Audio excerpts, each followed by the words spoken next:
Hi, this is Kendra from Pencil and Pigment, and welcome to Vlogoween Day 30.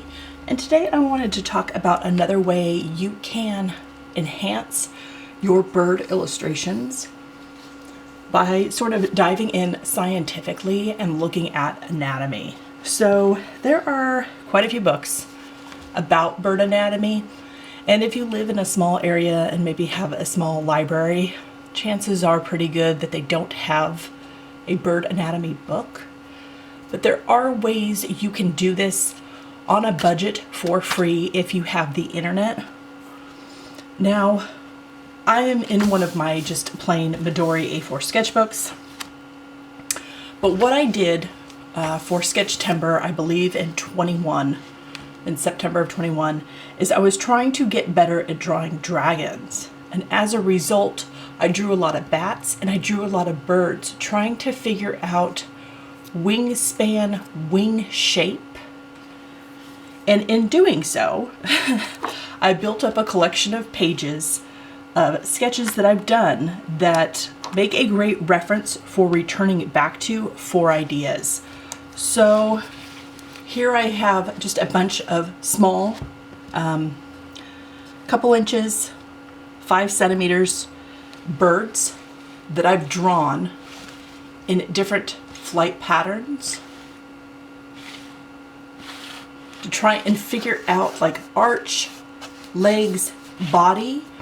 And this is a great way if you pull up, like if you go to your search engine and you type in birds flying, something very, very general, and look at how different wings fold. And this is great for understanding shape, for understanding composition, like having 3 together, understanding positioning, and understanding motion. Motion is really, really a fun thing to capture in your illustrations, but understanding anatomy. So Art Anatomy of Animals had a great illustration of a wing that I reproduced and drew myself because I wanted to understand the pieces. Again, I'm very zoomed in because I want you to be able to see the pencil. So it's going to be a lot of me moving the page. And then understanding the different wings, like the different feathers. That there's, you know, primary feathers, there's secondary feathers with some birds, and that they're numbered out, and understanding that within the wing. And knowing this, having this sort of chunk of information, and then going, you know, I want to draw a bird today. And maybe you're not near a computer, and maybe there are no birds flying overhead. Maybe you're, you know, sitting in an office waiting for someone or something, and you want to sketch out a bird. Understanding these anatomical concepts of bird wings is really helpful. And here is a little tiny series of just silhouette shapes. Lots of birds have different silhouette shapes. Like a sparrow looks very different than an eagle in flight. And denoting some of that really, really small. So, you know, an inch, so 2.5 centimeters. Really, really small silhouettes. And sort of feeling out what that shape looks like, what I want to convey. Here's another wing I drew and then labeled it to make sure I had it correct. Here's the first of the secondary feathers. And understanding what this looks like. Bunch of birds, a little bit bigger. A great way to sort of learn anatomy and motion of a bird is to find a YouTube video. Stay with me on this. Find a YouTube video of birds flying. You could just type bird flying and then put it on the slowest speed available. It looks like a little gear, like a little circle in the bottom right of the video. You want to click on that. When it says speed, you want to go to like 0.25, 0.5, and it'll move at half speed, and then you sketch while it's playing in the different positions, or you pause. 10 seconds, draw a sketch, hit play, pause again as soon as the wings move a different direction, draw for 10 seconds, do it again, and start capturing in motion how a bird moves, and it will show you anatomically what the wings are and aren't capable of doing. This one's hilarious. Whee! Sometimes the legs kick back in birds. Sometimes they don't. Sometimes they tuck up. So coming in for a landing, like understanding what all this looks like. And this is just a A4 page of dozens of little birds in motion. And YouTube is free. I mean, you're on YouTube watching this video, so you know that. And you can do that with birds. You can do that with bird videos. I've done it with dogs running and playing it really, really slow and pausing it every 10 seconds and drawing the dog in motion, so I get the full motion of the dog running. I've done it with horses. But since we're doing Birdtober and we're trying to figure out anatomy on a budget, either limited income, a low buy, no buy, whatever you're doing, YouTube is a great resource for understanding positioning. Now, here I have a page that's a bird skeleton, and this is from Bird Anatomy for Artists by Rock Dove. It's a rock dove, that's the bird. So here I have all the parts labeled as we move through the bird. This is a little bit of work. I don't remember how long it took me to do this specific page. I would guess maybe 20 to 30 minutes to make sure I had a fully labeled bird. And again, this is A4, so it's bigger than a standard size US piece of paper. But I wanted to know, like, we got patella, we have femur, we have a humerus, we have radius, we have ulna, we have like a lot of the same bones. Like there's overlap. There's overlap with names, an understanding of anatomy. Again, this is a rock dove. So if I then went to draw the rock dove, I would know the proportion of the legs to the body, how the wings are folded, the neck, the skull, the wingspan here. I understand that. I understand what bones go into that. So I'm not going to make the bones a huge thick section when they have little tiny bird bones. And understanding all this is super helpful. Like the clavicle, that's what sticks out right here. When you make sure that you carve around when you're drawing the arched portion of a bird chest. Bunch of these pieces. I kept going. This is from Bird Anatomy of Artists. This is a skeleton. This is a silver gull. And I have it twice in motion.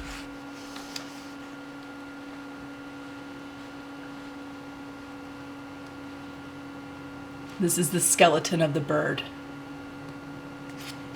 And that's it moving. So that's its wings slightly moved, and that's how they had denoted it in the book. So that's how I recreated it. I wanted to understand like how the wing arches up from the chest area, from like, look at the neck, the legs, understanding how and where everything goes so that when I do go to draw them, everything's in proportion and the proportions are accurate. The shapes are accurate to encase the bones. Here I go into like the feathers. I have drawn, here's part of the bird bone, and I have the bird arm here with the feathers coming out. And then I've done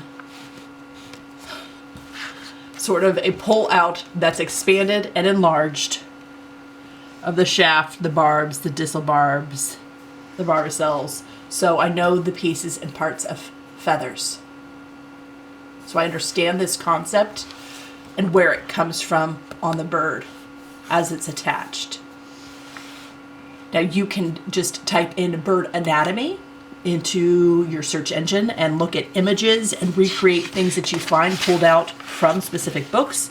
This is from Bird Anatomy for Artists. This is a wing shape, and we have formation and formation and something else. I don't know. My handwriting's a mess. I apologize. So here we have elliptical wing, which is what songbirds have. This is the shape a songbird has.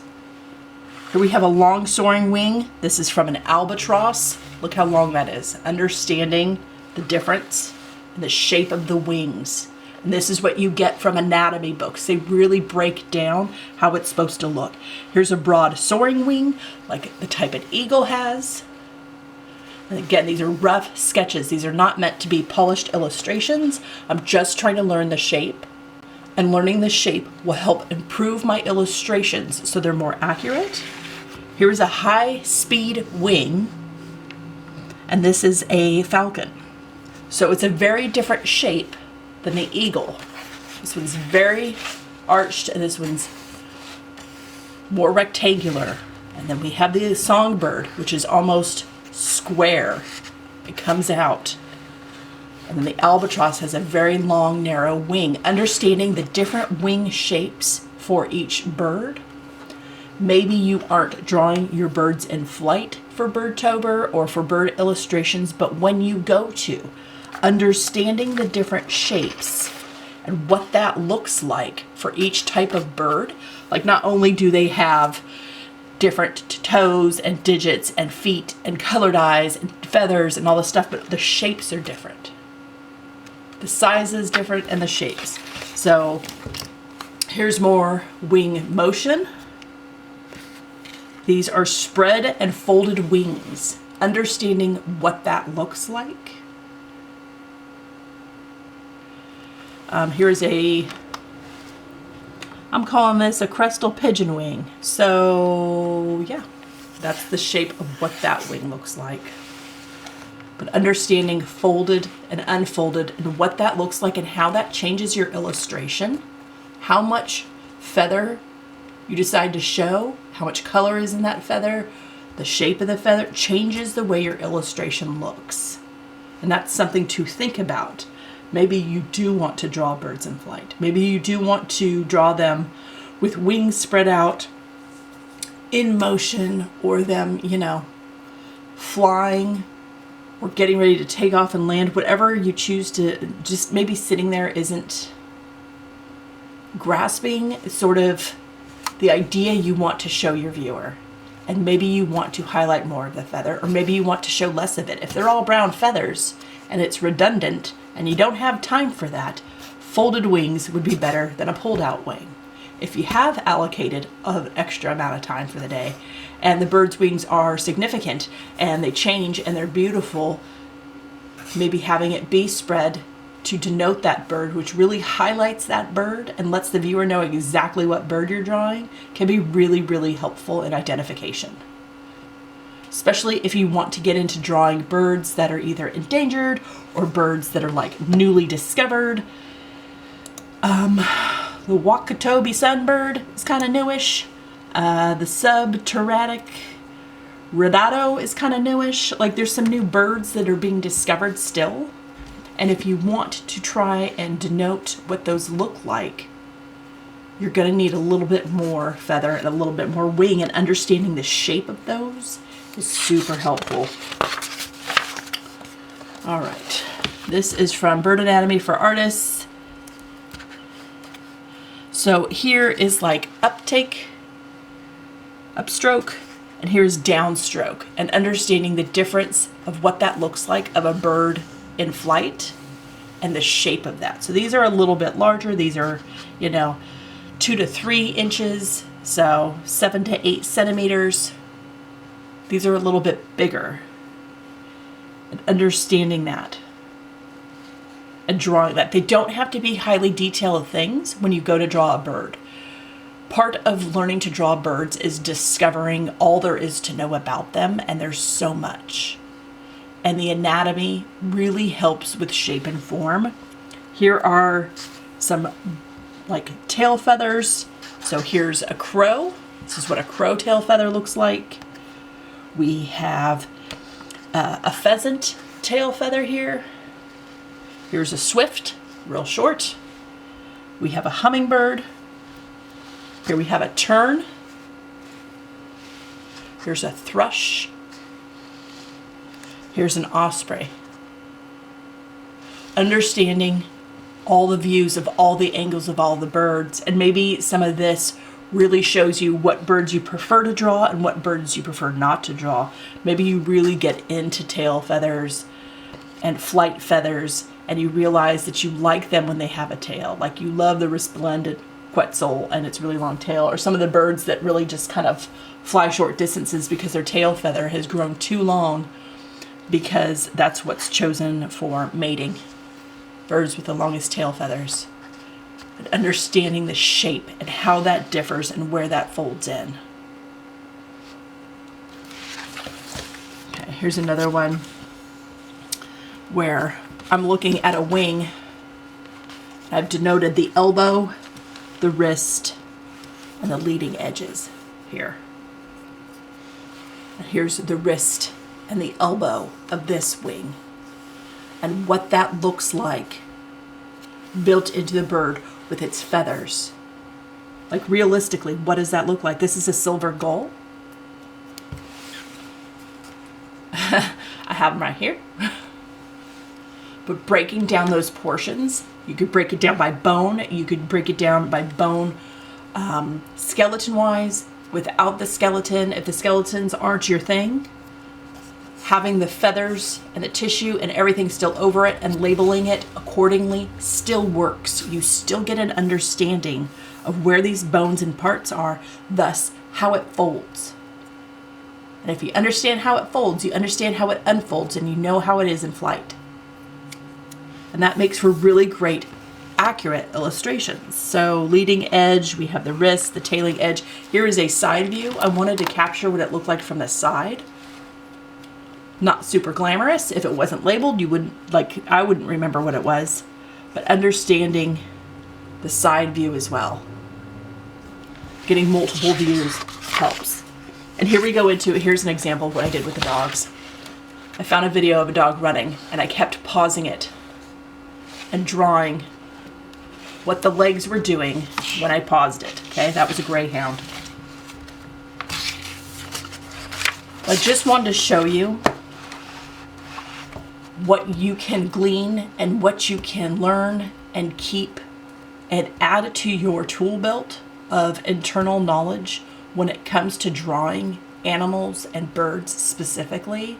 That anatomy and learning bits and pieces of that really goes towards the accuracy and interest. Now, if you are someone who doesn't draw their birds accurately, think, Angry Birds, that animation, I'll throw up a picture, understanding the rules so you can break them. Okay. Maybe you draw birds and instead of wings, they have bat wings. So you would then want to learn like bat anatomy, understanding wings in general. I did a lot of bats trying to figure out how to do dragons because they were the closest living thing I had to a reference. And I really tried to study bats.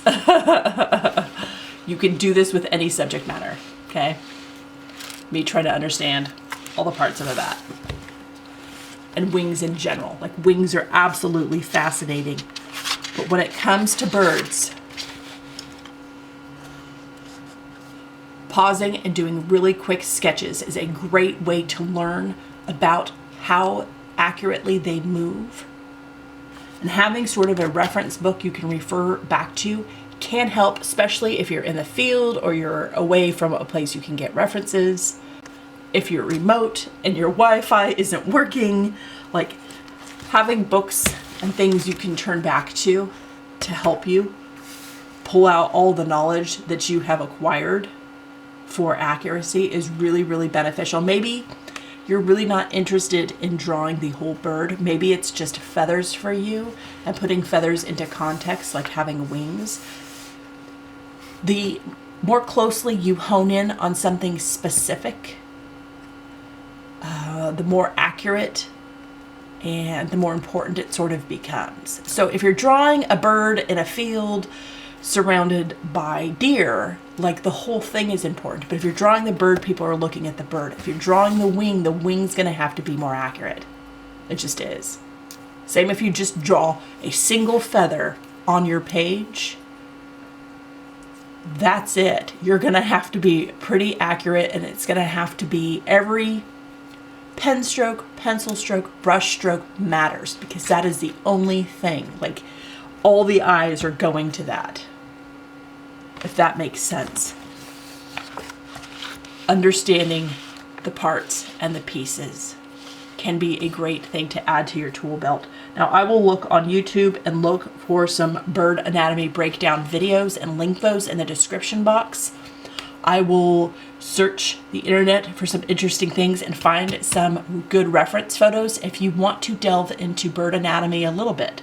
If you want to create your own sort of reference book or place to have sketches where you're just trying to discover things, and maybe you just want to practice laying out what you want your bird to look like on your page, in your painting, in your illustration, and you're not sure which movement would look the best and where it would keep the eye versus sort of angling down, making you look a little bit up to the right. Like, all these kind of shoot your eye around in a different direction.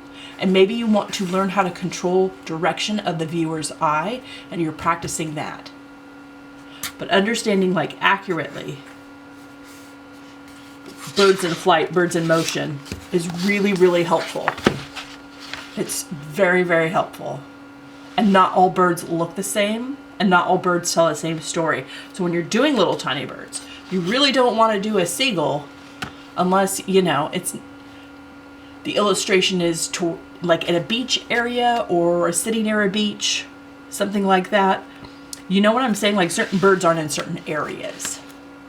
So even if you're drawing small, be mindful of what you're drawing, unless, you know, you're throwing in like pterodactyls and you're trying to be hilarious, in which case I am 100% here for you throwing in dinosaurs and being like, look at my birds. I would love to look at your dinosaur birds. Anatomy. Anatomy. It helps with angle. It helps with accuracy. It helps teach you the rules so you can later break them and decide, my bird doesn't have wings at all, my bird has octopus tentacles. Fine. Your body still needs to arch out for all the anatomy, for the clavicle, for the sternum, for the femur, for the patella. It still needs to arch. You still need to know that portion to denote that it's still a bird. Like, if you're changing it up and going for it and getting real creative, still being able to show people that it's a bird with its body, you have to be accurate to shape, and knowing the bones helps you do that. I hope this video helps. I will link as many resources as I can find in the description box. I hope you have an absolutely wonderful day, and I will talk to you tomorrow. Bye.